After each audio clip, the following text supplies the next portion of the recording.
suis tellement fière d'avoir pu évoluer en Garudamon. Et c'est grâce à ton amour, Sora. Merci beaucoup. Merci à toi, Piomon. Tu m'as fait prendre conscience de ce que signifiait réellement l'amour. Je m'étais tellement voilé la face durant des années, pensant être incapable d'aimer, et grâce à toi, tout est différent. Si tu savais comme je t'aime, Sora. Mais dis-moi, ça signifie donc qu'il peut y avoir plusieurs formes d'amour, c'est bien ça? C'est ça, oui.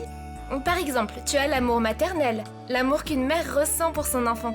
C'est ce que j'expliquais plus tôt. C'est un peu similaire à l'amour que je ressens pour toi, à vrai dire. Alors, si tu m'aimes comme une maman, moi je t'aime comme une enfant? On peut dire ça. Après, chaque parent aime son enfant de manière différente, j'imagine. C'est toujours différent aussi entre un père et une mère. En général, les mamans sont plus câlines et possessives envers leurs garçons, et c'est les papas qui vont surprotéger leurs filles. Je me demande d'ailleurs comment sont les parents des autres avec eux.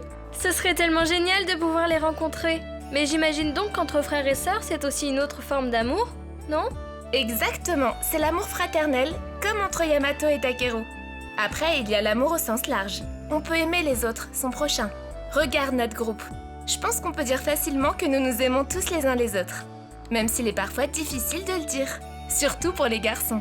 Pourquoi, Sora? Parce que leur corps est plus petit que celui des filles? Non, pas du tout.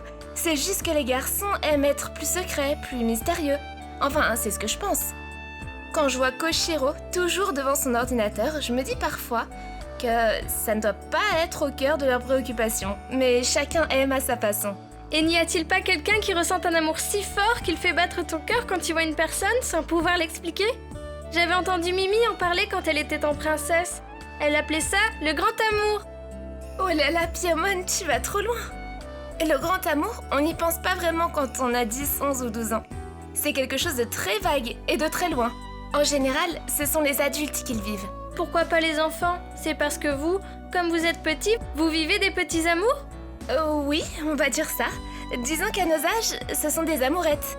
Évidemment, on peut avoir un coup de cœur pour un garçon ou pour une fille, mais ça ne veut pas dire pour autant que l'on va se marier. Et toi, Sora, tu as un coup de cœur pour quelqu'un? Oh, laisse-moi deviner. Sûrement pour Tahiti, pas vrai? Après tout, vous êtes très proches, et il joue aussi au football, et tu as confiance en lui. En plus, vous semblez être souvent sur la même longueur d'onde. Piomon, arrête, tu vas me gêner. Tu penses que vous pourriez vous marier un jour? Ou alors, peut-être que son caractère ne collerait pas tant que ça avec toi? C'est vrai, il est trop impulsif.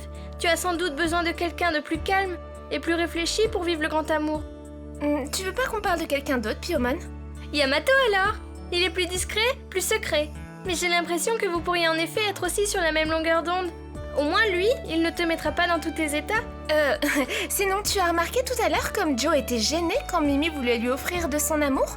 C'est possible qu'ils puissent s'aimer? Ils sont toujours en train de se chamailler ou de se disputer, j'ai l'impression. Tu sais, c'est souvent comme ça que démarrent les plus belles histoires d'amour. C'était un peu comme ça pour mes parents. Joe et Mimi me font beaucoup penser à eux. D'après ce que papa m'expliquait, il était souvent agacé par maman et il se taquinait très souvent. Papa étudiait le français quand il était à l'université et il me citait très souvent un proverbe français qui dit « Qui aime bien châtie bien ». Je ne comprends pas, Sora. Qu'est-ce que ça veut dire? Ça veut dire que plus on aime une personne, plus on aime l'embêter en quelque sorte. Je vois. Mais je n'ai pas compris ce que signifiaient les graines que Mimi a données à Joe. Je sais qu'une fois, Mimi m'a raconté qu'elle aimait beaucoup le livre de Peter Pan. Et à la fin de ce livre, les deux personnages principaux, Peter et Wendy, se disent adieu. Et Wendy offre à Peter un dé à coudre pour symboliser le baiser qu'elle aimerait lui donner. Peut-être que Mimi voulait passer un message en faisant ça? Je ne suis pas certaine que Joe l'ait compris alors. Moi, je pense plutôt qu'il a très bien compris.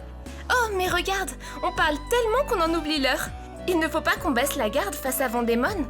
Il va falloir qu'on prenne notre route. Tu as raison, on le vaincra grâce à notre amour. C'était Sora Takenouchi. Et Piamon, à très bientôt les amis.